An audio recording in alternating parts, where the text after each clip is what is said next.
Now, if you're looking for a performance mini crawler, two options available to you are either the HPI Venture18CC or the Hobbyplus CR18P Pro Juice Up. Now, in this video, we're going to compare their specs, their performance, and their value for money. So if you're considering getting one, hopefully this video will help you decide which one you want to buy.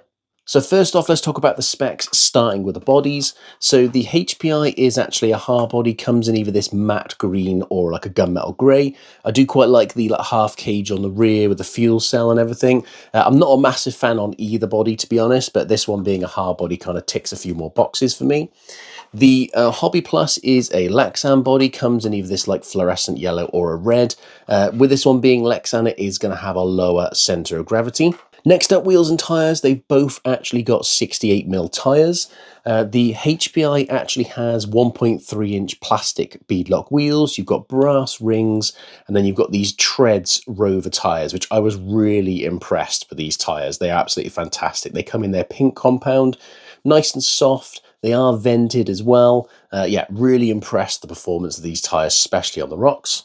Then the Hobbyplus comes with these Hobbyplus 68mm tyres. Again, really nice and soft. Before I actually tried the Rovers on the HPI, I would say these were one of the best performing tyres you could get on a ready-to-run mini crawler. Lovely and soft, actually softer than the HPIs. Vented as well, and they come on these 1.2-inch plastic beadlock wheels. And again, these ones have brass inner rings on them. Now, in terms of getting the bodies off, the Hobbyplus uses all body clips, whereas the HPI has a little clip and a hinge mechanism. So for the HPI, basically, you're just going to turn this little bit on the back, and then you can actually lift the body off. It's hinged on the front. You can't fully remove it unless you actually unscrew that hinge on the front. Whereas the Hobbyplus, you will need to remove all 4 body clips. They are quite small body clips, so they can be a little bit fiddly. Much easier to get them off than it is to get them back on, as you can see, especially when you've got big old fingers. But once you've basically got all the clips off, just pop the body off. And the nice thing about this one is the body details come up completely off, so you've got full access to, you know, the chassis and the electronics. Now, electronics wise, the Hobbyplus actually has a Hobbywing Mini 24 brushless ESC. It's a 2 to 3S capable, and it is waterproof. Comes with a standalone 4-channel FlySky receiver. Then you've got a brushless 1621 3500 kV Hobbywing outrunner motor, and then on the steering, you've actually got a 1.5 kilogram servo on axle steering servo. The HPI actually has exactly the same Hobbywing Mini 24 ESC, so again, 2 to 3S capable. They've just rebranded it to FLX18, but otherwise, yeah, exactly the same. This one, though, does actually come with a FlySky 6-channel receiver, so you do get more channels on there. You've still got the same brushless 1621 3500 kV Hobbywing outrunner motor on there, but again, they've just rebranded it with HPI. You've also got a 1.5 kilogram servo on axle steering servo. However, you also have an additional mini servo on this one, because this one actually has half dig, which we'll take a look at shortly.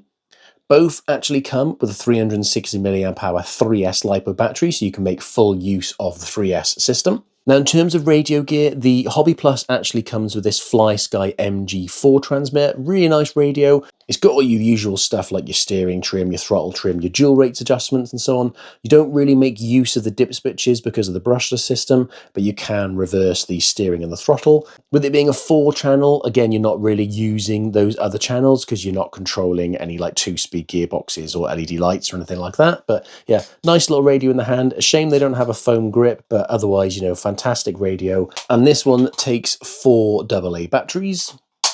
The HPI actually comes with this 6-channel FlySky radio, again, just rebranded to be HPI.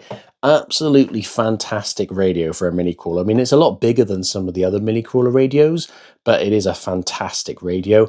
Again, you're not making use of all of the functionality, but at least having a 6-channel receiver, you could make use of it if you wanted to. Again, we've got all our usual steering trim, throttle trim, reverse on your steering and your throttle. But again, we're not going to make use of those dip switches because of the brushless system. But yeah, absolutely fantastic radio. I like the fact that you've got a nice foam grip on it. And this one takes 4 AA batteries, or you can actually connect 2S LiPo. So chassis-wise, the Hobbyplus actually has a machined aluminium chassis. You've basically got like a 5-degree angle on the skid. You've got multiple mounting points for all of your shocks and your links and everything as well. You've actually got oil-filled shocks straight out of the box, and they are big bore aluminium adjustable oil-filled shocks. One advantage that this one has over the HPI is you actually have portal axles, whereas the HPI is straight axles. You can see as well it actually comes with brass wheel hubs to give us a bit more weight on the front. That actually gives us a wider wheel track as well. Underneath, you've actually got 4 links on the front and the rear, all just plastic links, plastic drive shafts, plastic axles, but it does have a full metal drivetrain, so metal portal gears, metal axle gears, and metal gearbox gears. You've also got these heavy-duty counter-rotating drive shafts. I really like the suspension setup on the CR18P. I actually quite like how soft the shocks are. I think it gives it really nice movement, but they've got plenty of damping, so, you know, it handles really well, especially on the rocks. Now with the gearbox, they actually switched from their previous 2-speed to the single speed. I believe the gearbox housing is actually the same. They've just done away with the 2-speed gears. You can see with the setup they've got, you've got, you know, your ESC and your receiver on one side, and then your battery tray with this Velcro strap sits on the other side. So you've got kind of nice weight distribution. I'll put links in the description to both rigs. So if you want to check out all the specs on like approach angle and stuff like that, you can do so. With the HPI, again, we've got a machined aluminium chassis. You can see they've gone for this LCG style chassis, quite similar to the CR18P. You know, you've got all your adjustability for your shock placement, for your bottom links. You can see we've also got aluminium adjustable oil-filled shocks straight out of the box. Again, lovely flex on this thing. I mean, the amount of flex on this HPI is insane.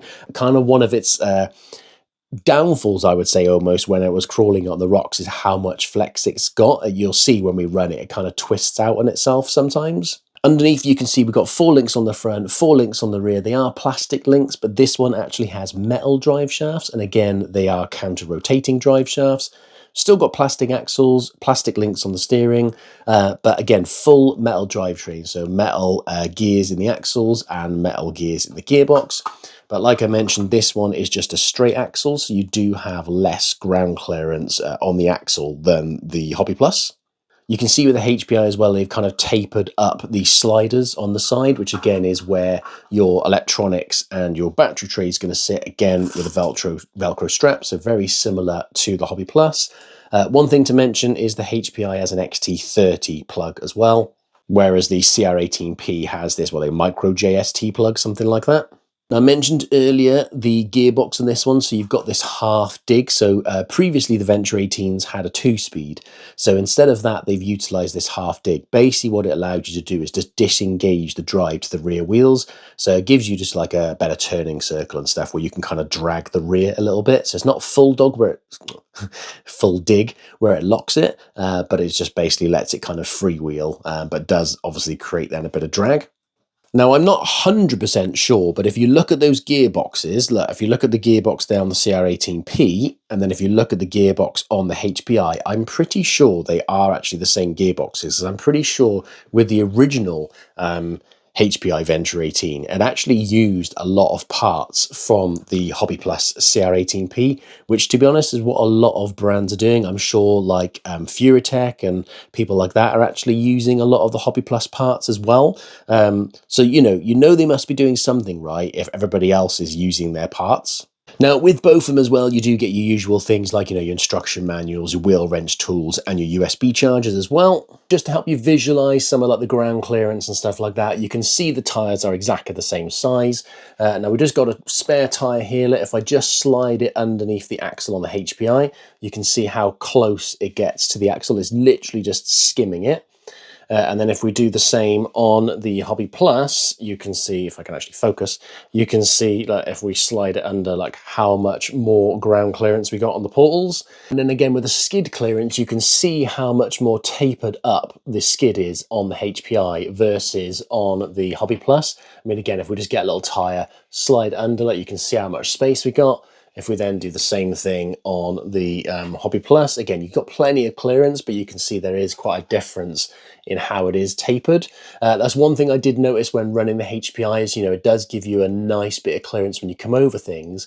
However, I do feel, especially with the hard body, that it does push the center of gravity up a little bit higher. So it does have a tendency to tip over more than the Hobbyplus would. Okay, so I've got the batteries in both and got them both powered on, just to show you the outrunner motor in case you're not familiar with it. So if we feather the throttle on the outrunner, you can just see it rotating. And if we give it some wheel speed with the 3S, you can see we've got a decent bit of wheel speed. Still not as much as you'd have with a 2-speed gearbox, but you know, plenty of wheel speed for the type of rig this is. And just to show you the wheel speed, I do think the HPI has slightly more wheel speed than the Hobbyplus. If you have a look, we're going to go full throttle on both. You can see the HPI sounds a bit more savage. You can just see it does look like it has a bit more wheel speed than the Hobbyplus. Now, just in case you're interested in the drivetrain slot, they're both powered on at the moment. And if we just move them back and forth, you can see they both have basically exactly the same amount of slop in the drivetrain, and I do think that is pretty much down to the fact that it's on the gearbox, because Hobbyplus have made some changes to try and eliminate it, but I think because they are both kind of using the same gearbox, in my opinion, it looks like that anyway, even though the Hobbyplus has portal axles, you know, they do still seem to have the same amount of slop, so that does imply to me that it is coming from the gearbox, not from the axles. But yeah, let me know what you think, but just to show you. Now let's just do a quick bench test so you can see what the slow speed control is like. Now, they should both be very similar because obviously they've got the same electronics. They do seem to be using a very similar drivetrain, although there may be some differences to the underdrive that they are using. So normally what I would do is just do it off the throttle trim, but let's just feather the throttle really slowly, because what we really want to see is how slow we can crawl and how controlled it is, which that's just doing it off the throttle at the moment. You can see it's lovely and controlled. And if I stop talking, it's pretty quiet as well. You can just kind of hear that brushless outrunner motor moving. You can see it handles like climbs and everything, even though it's coming up against an obstacle. Still really, really smooth. And if we just go a little bit faster along here just to get to the descent, let's just see what it's like as it comes down, if it runs away with itself, which normally they will do. You can see the brushless motor's a lot louder now. Thinks about it for a minute, and then it carries on going again.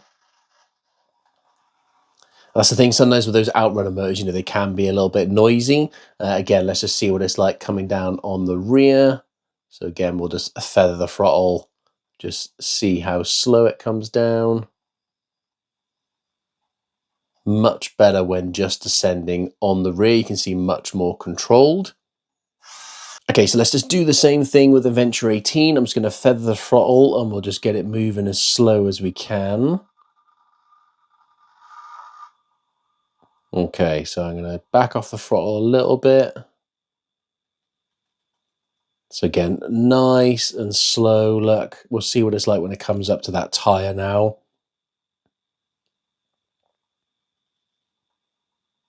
Again, no issues on the ascent, nice and really controlled and everything like that. You know, again, you're not really going to crawl this slow, are you? But you can see it's got fantastic slow speed control, makes pretty much the same amount of noise as the Hobbyplus does.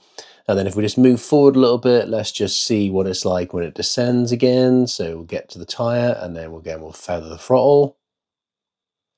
Let's just see what it's like as it passes over. I'm expecting exactly the same thing as the Hobbyplus.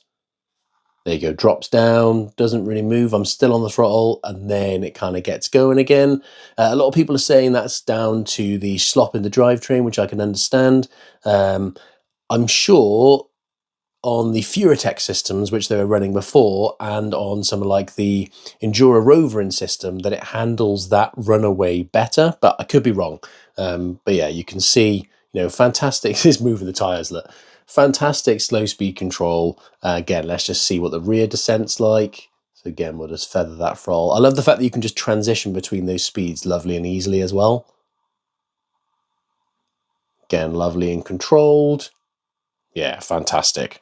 So a couple of things to note between the CR18P and the Venture18. So drag brake on the CR18P, we can't control it on the transmitter. So it's basically, you can see, always enabled, I think, to its maximum setting. However, with the HPI, we can control the drag brake, and we do that on channel 4. So you can see channel 4 is off at the moment. So if I give it some throttle, you can see it freewheels. It has a bit of resistance. So you can see when you go slightly slower, you do have a bit of drag brake. However, if we then turn it on channel 4 and now do it, you can see it behaves in exactly the same way as the CR18P does. The other thing to note with the Venture 18 is we've got that half dig. So at the moment I've got channel 3 enabled. If I just disable it, you might have heard the servo move, and now you can see we've actually only got front wheel drive because it's disengaged that drive to the rear wheels. The reason being is that then what we could do is we could get turning and it'll drag the rear to give us a better turning circle. It's not a massive difference, but you know, it does give you a bit of difference on the turning circle. Okay, so let's just show you with the half dig on. So we're just gonna start moving it. You can see it's kind of dragging that rear, trying to turn with a tighter turning circle. Again, not a massive difference. You notice it more really if you were to give it some throttle. So again, if we go full lock and then give it some beans, you can see it's, you know, pretty much turning on the spot, similar to if you had full dig. With the CR18P, obviously we don't have any of that. So if we go full lock and start driving, you can see we have a much wider turning circle. I guess the question really would be, how much would you actually use that half dig? Obviously the Venture 18cc is a competition crawler. That's what the CC stands for. So obviously you've got that extra functionality if you want to use it. I suppose it's nice to have and gives you, I suppose, a bit more value for money. But yeah, drop a comment below and let me know, would you actually use that functionality or would you not? Now, in terms of value for money, the CR18P will cost you $189 versus the HPI, which will cost you, I think, $239. Now, in the UK, you can pick the CR18P up at £189 in the UK. The HPI is £219. Now, in the US, because of your tariffs and everything, I think both of them are going to cost you an extra $50. So I'm pretty sure Hobbyplus stick $50 on, including postage, to ship you a CR18P. And I think it's the same for HPI. I think it costs you, what I think is $259 or $289 for the HPI in the US. So they both do get bumped up, but you know, their RRP is $189 and I think $239. I do think they both offer great value for money. You know, with the HPI, you get that 6-channel transmitter, you get the adjustable drag brake, you get the half dig, whereas obviously with the CR18P, you know, you've just got the 4-channel FlySky transmitter, but again, it's still a fantastic rig. I mean, before the HPI and before Red Cat bought out the new Ascent 18, I did say that this CR18P Pro Juice-Up was the best performing and best value brushless mini crawler you could buy, you know, on the market. Obviously there's a bit more competition now.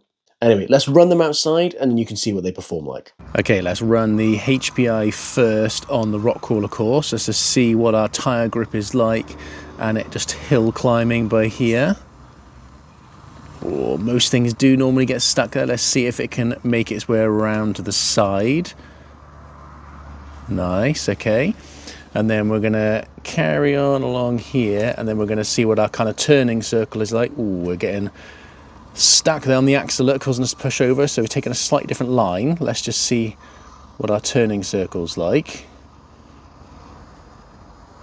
Oh, that's not bad. Look, it's done it. It's gone up on the rock. And then let's see what our suspension's like as we come down, and our ground clearance. Ooh, obviously not having this portal axles, although it does sit quite high, to be fair. Nice slow speed descent there, nice suspension movements, go straight for the gatekeeper. See what it's like coming up here.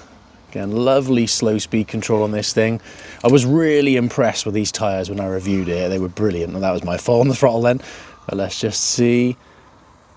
Oh, there we go. Look, you can see the front left wheel was thinking about lifting, but it didn't that time. I think in my review I must have gone slightly further to the right and I did lift a wheel, but that is lovely slow speed control. Absolutely fantastic. Very nice. Okay, juice up's turn. So we'll do the up and over. Let's just see if it can go straight up this one.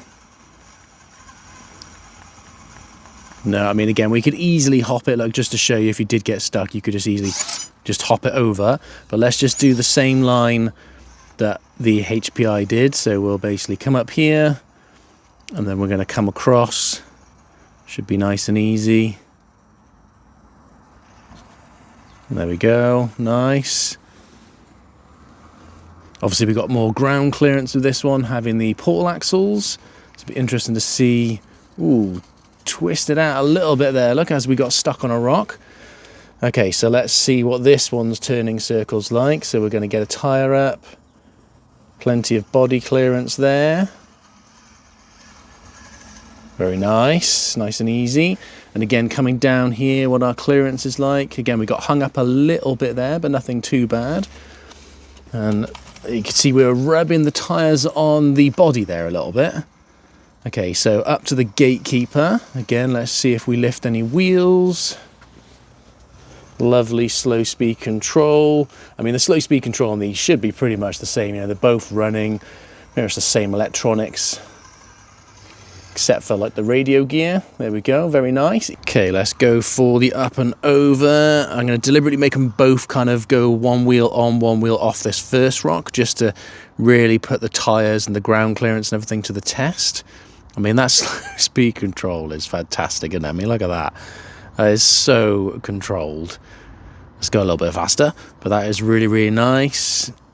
Excellent grip on these tyres. One of my favourite tyres on an RTR recently, I would say. Now, this thing has obviously got lots of flex, so you might see it articulate as we go through here. Again, decent ground clearance, especially considering it's got straight axles. Let's see what it's like coming up to here. Oh, hang on, let's go back a little bit, because that's not the line I want to take. I want to get a tyre up on this rock here, and then see if we can get up there.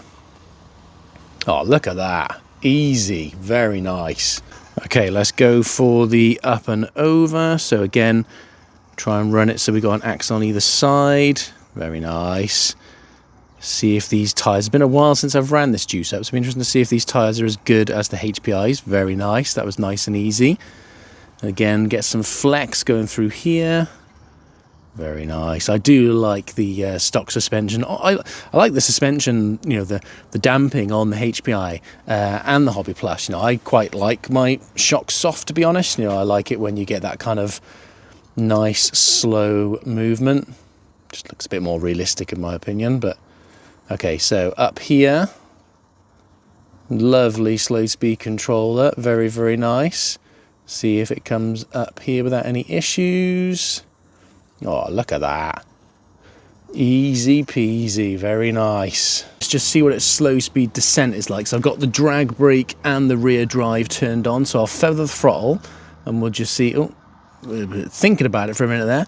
We'll just see what it's like just coming nice and slow down here.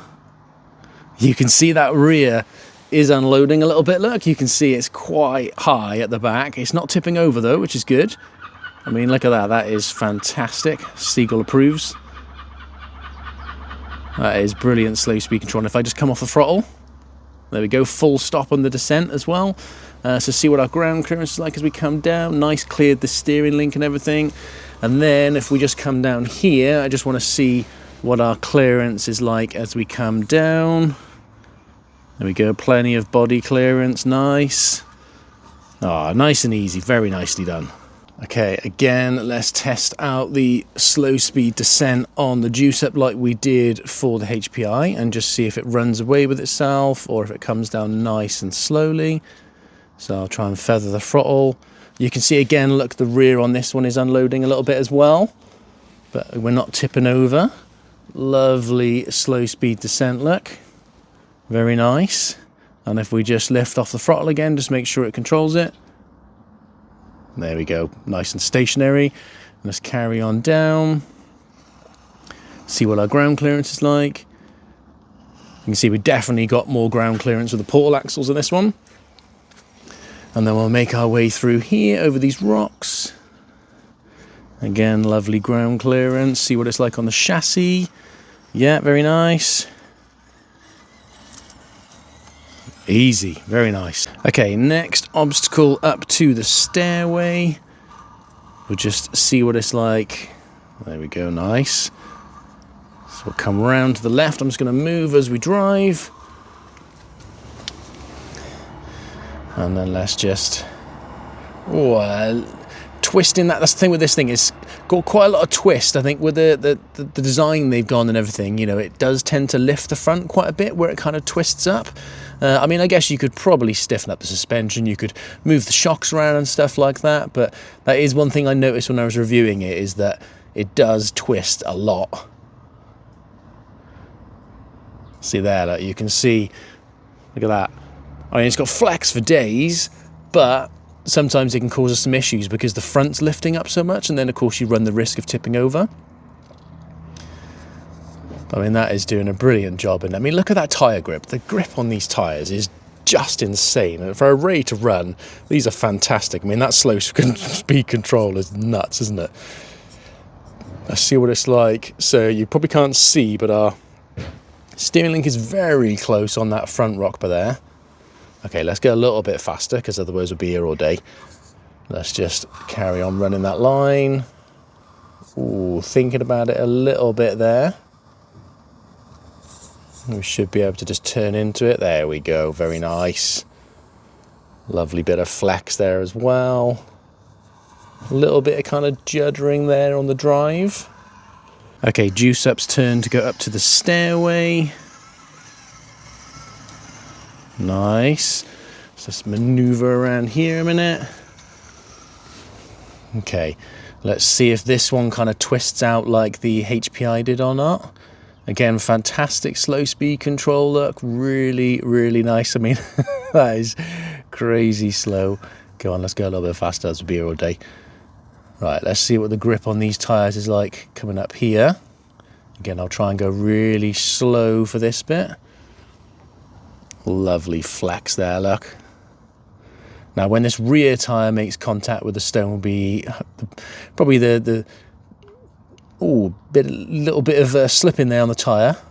Like you can see, it's like trying to bite, but still absolutely fantastic. Look, very nice. And then coming up to this next rock, again, we'll see, we'll try and do the same kind of line. So it was a tiny little bit of push over there initially on the tyre. You can see where it kind of slid to the left, but still doing a fantastic job. Lovely flex. Again, we've got that wheel up on the right hand side. Let's see if this one will go straight up.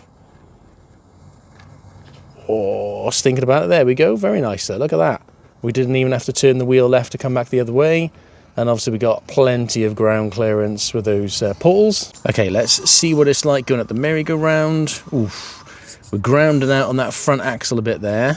And I don't know if you can, how well you can see it, but there our link is actually against the rock. You know, those links are quite low on the front. Let's just run it. Oh man, we're lifting the front up. Come on. Oh, we're getting stuck. That's not quite what I intended to do, but you can see it's got plenty of punch. Let's just maneuver again.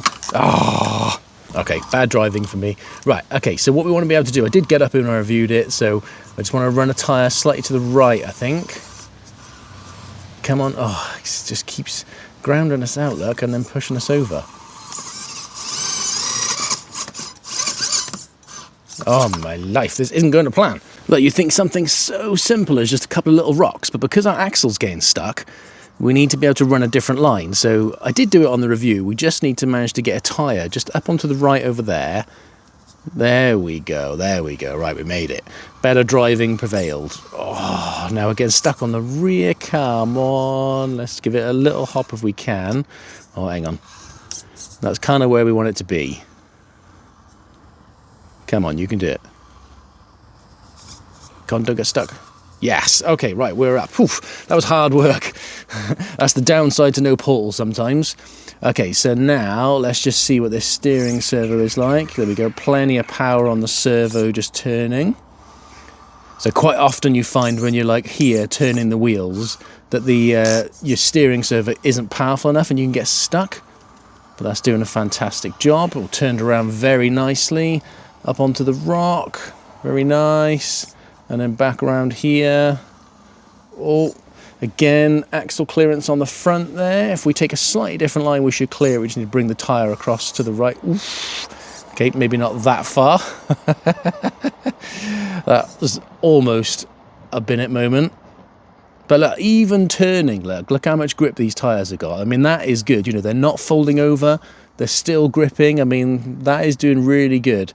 Now, I think we're pushing my luck here, and let's do that again and come across slightly, because that's not going to end well.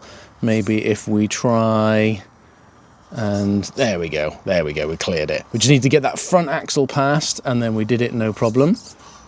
Very nice. And obviously we've already done this bit. Let's just see if we can try a different line, shall we? Let's see if we can maneuver and come down off the rock without tipping. Oh, test our side hill. Can it level out? Oh, look at that, it did it as well. Very nice.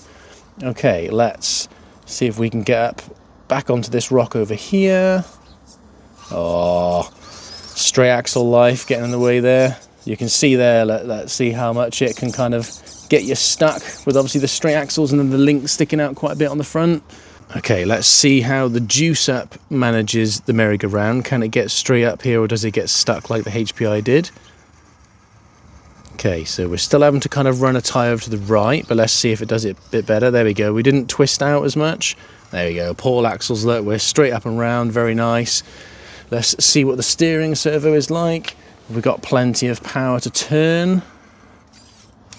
Yeah, easy. Right, let's come back. Okay, and then we'll try and do the same kind of thing. So we'll come round. Ooh, look, we're having to do more manoeuvres here, I think. Okay, now let's try and come up around here. We want to catch that rear tyre. There we go, very nice. Up on the wall a little bit. Oh, you can see our tyres are definitely struggling there more, aren't they, than the HPI was. The HPI tyres, I do think they are better grip.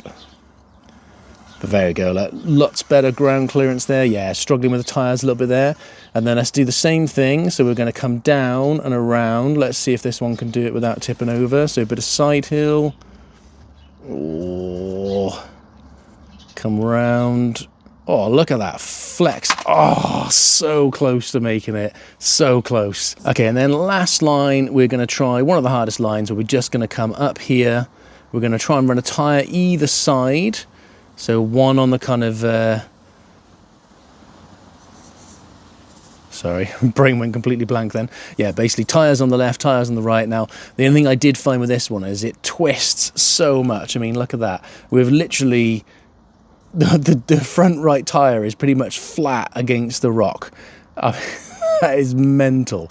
Now, if we can get it to level out, it did actually make it up here, even doing that, which is absolutely crazy. I mean, look at that. That is just nuts. I can't believe it's able to flex that much and actually keep driving. Now, it'll either level out or tip. There we go. Okay, so now I think we're going. Oh, we got ourselves stuck now, though, that rear left tyre. Let's see if we can go back slowly. Go over to the right a little bit. Obviously, with it kind of lifting and twisting. Right, let's try it one more time. We'll get back to where we were. See, really, we want that left tyre to be on there. But the problem is you start lifting straight away, it just twists out on us. Come on. I did do this on the review. I managed to get it up here.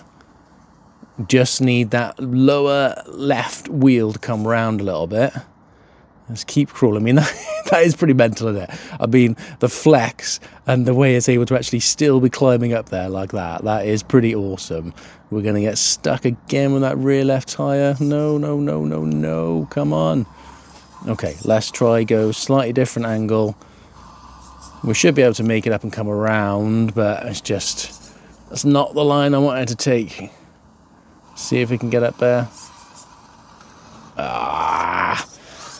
Like I said, I did do this on the review, but I mean, you could easily just come across and do that, but that wasn't the point. That wasn't the line I wanted to run. Okay, then let's try that hardest line again. So we're going to run a tyre on either side. We definitely get body rubbing on this one, don't we? We didn't have on the HPI.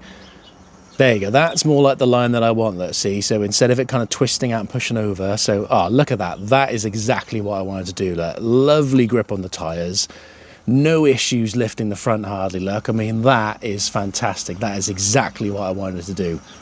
We definitely struggle sometimes more with the tyres, don't we? The grip, but that was brilliant. Very nice. Last little bonus one, just up through here, just get some nice flex, see if we can crawl up and over without any issues. We're taking a little leaf for a walk as well. Okay, fair enough. There you go, let's still clear the axles and everything. Bit of scrapage, but we did it. There we go, very nice. And then just up through here as well, just see what the flex is like and getting over this rock, because sometimes they can lift and tip. No, very nice. Plenty of axle clearance. Well, what do you think, and what do you think of their performance on the rocks? You know, I think they are both fantastic performing mini crawlers. I do think the Hobbyplus has the advantage with the portal axles and that lower center of gravity with that Lexan body. Also, just the fact that, you know, with the chassis design on the HPI, you know, it is kind of pushing the rear up a little bit, and you can kind of notice that when it is climbing. I think I may have noticed the possible cause of all the twists, and we'll have a look at that in a second on the HPI. You can see we've actually got 3 mounting holes there where the upper link actually connects to the axle, which means the axle ends up kind of like twisting down slightly. So I do wonder if you did move the links to, like, you know, the rear mounting hole, if that would make a difference to the twist. So yeah, I might give that a try at some point and just see what difference it makes. No, overall, I think they both give really good value for money. I prefer the quick release system on the body on the HPI. Obviously, it's got a nicer radio. Personally, though, I don't think I'd really use the half dig, and I would prefer to have the drag brake permanently on. You know, I think for the price difference, I would choose the Hobbyplus over the HPI, to be honest. Now, obviously, you can get things like, you know, the Red Cat Ascent 18 Apex and some of the things from Furitech. But in the UK, we can't get the Red Cat Ascent 18. You know, it's $250 plus $70 shipping. Plus, we're going to get stung for probably 20% VAT on the top of that. You're talking about a $350 mini crawler, which even in pounds is like over 300 quid. I mean, it's not a 300 pounds RC in my opinion, and like about a 10th scale for that. So yeah, you know, things like this are much better value for money for us in the UK. Now, if you are interested in getting either of them, I'll put links in the description to where you can get them both from in the US and the UK. Hope you found the video useful if you are considering getting either of them. If you did, give us a like, drop me a comment if you've got any questions. Thank you very much for watching, and we will see you on the next one.